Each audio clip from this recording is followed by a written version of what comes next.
How you doing? Are you well? Thanks for joining me on this, well, and Dorothy, on this somewhat damp Sunday morning in the middle of September. Yeah. Sign of things to come. We approach. Certainly autumn's started round here. Everything's gone to seed. Things are dying back. But my middle daughter and her boyfriend came over to stay a couple of nights ago. And my middle daughter, she completed a master's in psychology just over 12 months ago. And we have some great conversations, as you can imagine. Yeah. But what we found out later in the evening was that the mainstream, the medicine, the way of dealing with people's mental health issues rests on two planes. We discovered this by poor little spider, little by other continent standards, about big as your thumbnail, by English standards, quite big. He was building his web above my daughter's head. We sat outside and he tethered his web to the bench he was sitting on, the fence post, and a piece of jasmine that had been growing. Well, she doesn't particularly care much for spiders, as do any of the females in my house. It's always up to Dad to get a glass and get them outside, humanely of course. I never kill them. But she asked me to get rid of the spider, which was quite happily building his web. And I refused. And the conversation moved on to karma.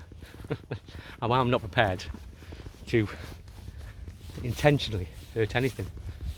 I mean, sure, when I'm walking where I'm walking on nature and inadvertently causing damage and harm, but the intention to harm isn't there,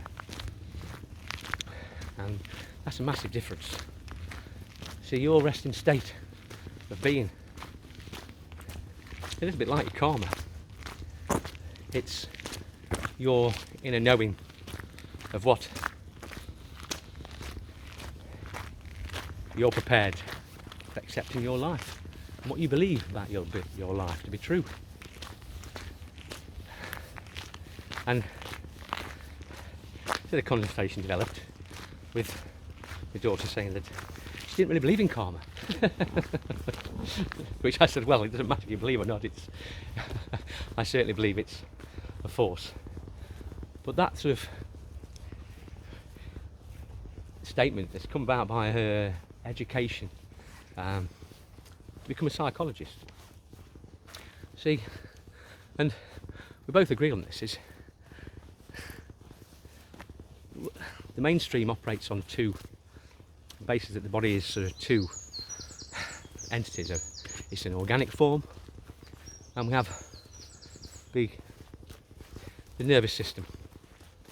See, the organic form is tended to by medical practitioners, and the way the minds work is attributed to or given tasks to understand by psychologists. But what we did agree on is that the third state, yeah, sure, we're a body, I can feel myself, and we're a mind because I can experience through my senses and through my nervous system my world around me.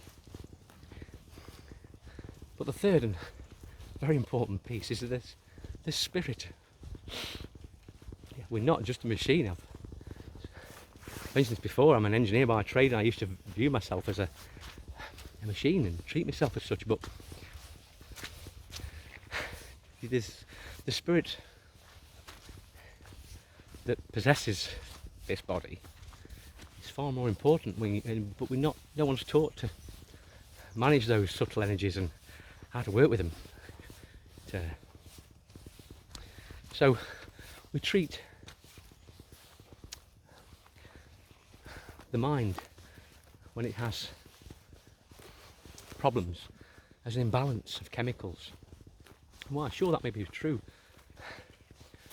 because the giving of a certain chemical can counteract and help balance those chemical balances. But ultimately, all we're doing is treating an imbalancing of energy with a tablet, which is nothing more when you break it down to a vibration of energy. It's all energy. I gave this example. When you're in love, you know you're in love. No one can tell you're in love. You just feel it, balls to bone. Thanks, Matrix. But you do. Yeah.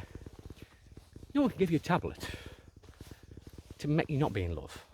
Sure, the tablet could suppress certain emotional states and feelings. Ultimately, once that tablet's worn off, you're still in love, because that love comes from a plane higher than the organic body or the feeling, should I say, the nervous system. It comes from a place higher. So unless you tackle the problem at its highest level, this you won't go. My daughter sees this. They'd rather treat the guys staying there with drugs than give them any therapy. And when you're in that mental state, it'll be hard to get your head around what we need to do. See, the point I'm at in my life. It's taken me well over a decade to become this happy with who I am. There's still more improvement to do, but I've been able to.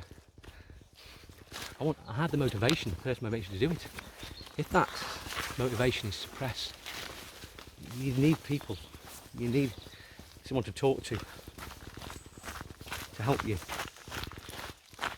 understand what you need to do to take control of your life and enjoy being who you are. Nobody can do it for you. I'm hoping by sort of explaining my thought processes around these things that I can help you guys reach a point of being happy with yourself, enjoying who you are, quicker than I did. It took me a long time. Well, in my eyes, it's taken me a long time. But that's the way it had to be for me. And would it be the same if I'd done it sooner? No, because I wouldn't have had to go through the things I had to go through to become the way I am. It's a conundrum, but one you have to accept. It is just working, and it can either work for your good or your detriment. Just by believing, literally, just by believing that everything is working for your greater good, you'll start to see a change. Well, I've rattled on for a bit.